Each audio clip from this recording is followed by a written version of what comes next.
আপনি জানেন কি আমাদের সৌরজগতের সবচেয়ে কাছের নক্ষত্র কোনটি? সেই নক্ষত্রটির নাম হচ্ছে প্রক্সিমা সেন্টারি। এটার দূরত্ব আমাদের পৃথিবী থেকে 4.24 লাইট ইয়ার দূরে।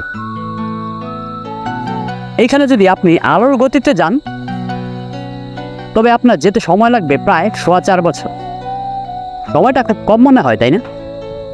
এখন যদি আপনি আলোর গতিটা এক্সপ্লেন করেন তাহলে হিসাবটা এইভাবে দাঁড়ায়, আলো প্রতি সেকেন্ডে প্রায় 3 লক্ষ কিলোমিটার যায়।